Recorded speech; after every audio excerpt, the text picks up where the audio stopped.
আসসালামু আলাইকুম। টেকালাপের পক্ষ থেকে আপনাকে জানাই আন্তরিক শুভেচ্ছা ও অভিনন্দন। আশা করি আপনারা সব অনেক অনেক ভালো আছেন। আপনারা যারা আমার এই চ্যানেলের ভিউয়ার আছেন, তো আপনারা হয়তো একটা জিনিস লক্ষ্য করেছেন, আমি বেশ কিছুদিন থেকে ইউটিউবে কোনো ভিডিও আপলোড করি নাই।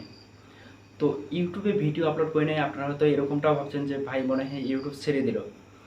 না, আমি ইউটিউব ছেড়ে দিই না, তবে আমি এরকমটা ভাবছিলাম যে আমি ইউটিউব ছেড়ে দেবো। কারণ আমরা যখন ভিডিও আপলোড করি, ভিডিওতে ভিউ আসে না। আমি মেন্টালি অনেকটা শিখছিলাম, মানে মানসিকভাবে ভেঙে পড়েছিলাম যে ইউটিউবে আমার দ্বারা হবে না। তো ইউটিউব আমার দ্বারাও সম্ভব। আমি এখন এটা ভাবতেছি ইউটিউব আমার দ্বারাও সম্ভব।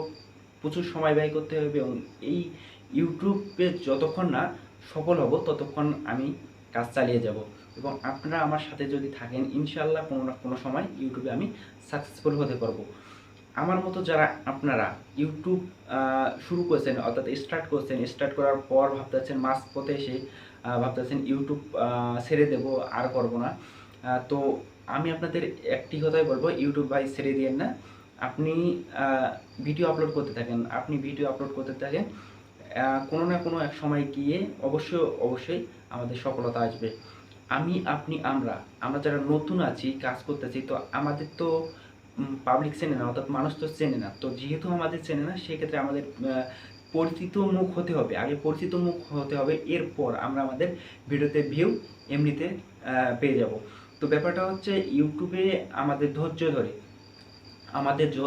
ধরে আমরা যারা নতুন আছি, আমরা, তো আমি ইউটিউব আর ছাড়লাম না, আমি আবার ব্যাক চলে আসলাম, অর্থাৎ ছেড়ে দিতাম, কিন্তু আমি ব্যাক চলে আসলাম। ইউটিউব আমি যতক্ষণ না সফল হচ্ছি ততক্ষণ ইউটিউবে আমি ভিডিও আপলোড করতে থাকবো এবং ইনশাআল্লাহ হয়তোবা আপনাদের কোন দোয়ায় কোনো এক সময় সফলতা অর্জন করতে পারবো। এবং আপনিও যদি নতুন হয়ে থাকেন, অবশ্যই কাজ চালিয়ে যান।